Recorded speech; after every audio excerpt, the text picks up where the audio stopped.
নাম বলি শিমুল কুম্ভকার, বর্তমান ছাত্র ইউনিয়নের মনে হয় সেক্রেটারি সাধারণ সম্পাদক শিমুল কুম্ভকার।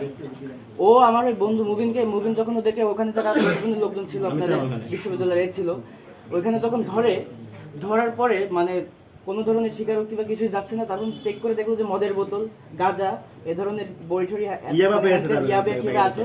তো পাওয়ার পরে যখন ওদেরকে ঘাট ধরে নামাইছে, রিক্সা থেকে নামাইছে, নামার পরে আমার মুবিনকে বলতেছে যে উদ্যানে নিয়ে শুইয়ে দিব।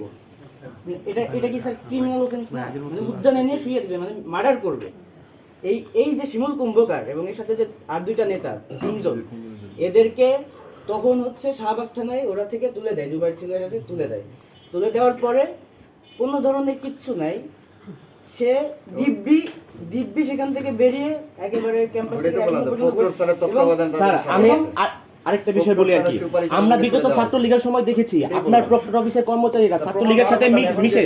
স্যার আমরা বিগত সময় দেখি স্যার আমি আপনাকে বলি স্যার, আপনিও জানেন যে আপনি ভাই মোসাদ্দিক ভাই শুনেন, আমরা বিগত সময় দেখেছি আপনার প্রক্টর অফিসের কর্মচারীরা ছাত্রলীগের সাথে মিশে ক্যাম্পাসে চাঁদাবাজির সাথে জড়িত ছিল। অনেক সময় নিউজ এসেছে, আমরা দেখেছি যে আপনার প্রক্টর হওয়ার পর তাদের বিরুদ্ধে কোনো ব্যবস্থা তো করেন নাই, তাদেরকে শপথে বহাল রেখেছেন এবং তারাই বর্তমানে ক্যাম্পাসে মাদক দাদা করে তাদেরকে এই করে এবং আপনি তাদেরকে মদত দিচ্ছেন স্যার।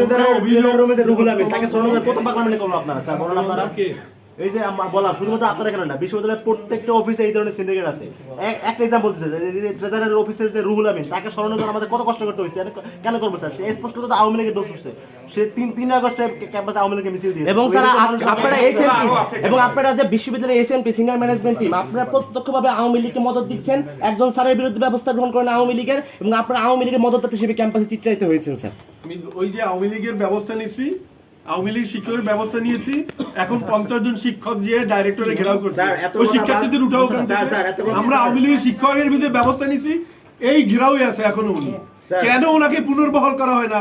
তোমার মতো শিক্ষার্থীরা ওই ডাইরেক্টরে ঘেরাও করে রাখছে, কেন ওই আওয়ামী লীগের শিক্ষার্থীরা বিচার করেন না? শিক্ষককে পুনর্বহাল করতে পারেন না? বিচার তো করেন না স্যার, আমরা তো স্যার বারবার বিচার কেন করছি? আপনারা সিলেক্টিভ অপরাধের বিচার করছেন, আপনারা সামগ্রিক অপরাধের বিচার লোক দেখানো কাজ করছেন স্যার। আপনারা সিলেক্টিভ বিচার করছেন, যে কারণে আজকে এই ধরনের ইনসিডেন্টগুলো ঘটছে। আপনারা যদি পদ্ধতিগত অনুযায়ী প্রত্যেকের বিচার করতেন, যতগুলো শিক্ষক এর সাথে জড়িত ছিল প্রত্যেককে বিচারের মুখোমুখি করতেন, প্রশ্নের মুখোমুখি করতেন, তাহলে এই পরিস্থিতি সৃষ্টি হয়ে যেত। স্যার আপনাদের দুর্বলতার কারণে স্যার দায়ী সম্পূর্ণভাবে আপনারা, কারণ 5 আগস্ট পরবর্তী সময় আপনাদের দায়িত্ব পাওয়ার পরে আপনাদের প্রধান এবং প্রথম কর্তব্য হওয়া উচিত ছিল এদের বিরুদ্ধে ব্যবস্থা গ্রহণ করা। আজকে 1.5 বছর হয়ে গেছে, এখন পর্যন্ত কোনো ব্যবস্থা আপনারা নেন না, এখন পর্যন্ত মাত্র সুপারিশ করা হয়েছে, এছাড়া কোনো ব্যবস্থা গ্রহণ করেন নাই। ব্যবস্থা গ্রহণটা করলেন কোথায়? স্যার ক্যাম্পাসে আপনি আসার পর তোফাজ্জল হত্যা হয়েছে, সাম্য হত্যা হয়েছে, এত চিন্তায় যত মাদকের বেঁচে সবকিছুর দায় স্যার আপনার। স্যার আপনার ব্যর্থতার কারণে এতগুলো হত্যাকাণ্ড হয়েছে, এতগুলো হয়েছে স্যার আর কি। আপনি নিরাপত্তা নিশ্চিত করতে পারেন নাই স্যার, আপনি চিন্তাকারীদের বাসকারা পাইকারি দিয়ে দেন, আপনি মাদক সেবনকারী। তুমি কথা ঠিক মতো বলবা না স্যার, অবশ্যই ডোন্ট ক্রস লিমিট। অবশ্যই স্যার, ডোন্ট ক্রস লিমিট। এত কথা বলা প্রমাণ নিয়ে আসছি স্যার, আপনি চিন্তা করেন না। আপনি স্যার এই যে মাদক সেবীদের পাইকারি দিয়েছেন স্যার, আমরা যেই জন্য এসেছি সেই মাদক আপনি স্যার এখন বলেন স্যার, এই যে চিহ্নিত নিয়ে গেছো, আমি তো দেখছি। আমি বলি স্যার, আমি বলি এই যে চিহ্নিত ছিনতাইকারী, নেশাখোর, এই বিরুদ্ধে আপনারা আগেকার ব্যবস্থা নেন নাই এবং হচ্ছে এখন যে আমরা প্রমাণ নিয়ে আসছি, এখন যে আমরা প্রমাণ নিয়ে আসছি ব্যবস্থা নেবেন কিনা? এখানে যদি আবার দেখি যে আবার করে ছাত্রদলের সেক্রেটারি আবার আপনারা বলেছে, আপনি তো আবার বায়াস হয়ে যাবেন স্যার। এটা হবে কিনা স্যার? আপনি বলেন স্যার।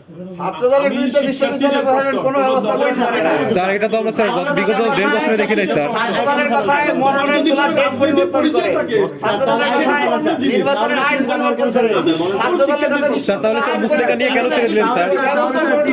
তাহলে স্যার মুসলেকা নিয়ে কেন ছেড়ে দিলেন স্যার? ছাত্রদলের সেক্রেটারি ভাইকে নিয়ে মুসলেকা নিয়ে কেন ছেড়ে দিলেন স্যার? আমি সভাপতি হই স্যার, তাহলে চিহ্নিত একজন গাঁজাখোর, তাকে কেন ছাত্রদলের রেফারেন্স ছেড়ে দিলেন? মুসলেকা নিয়ে কেন ছেড়ে দিলেন স্যার?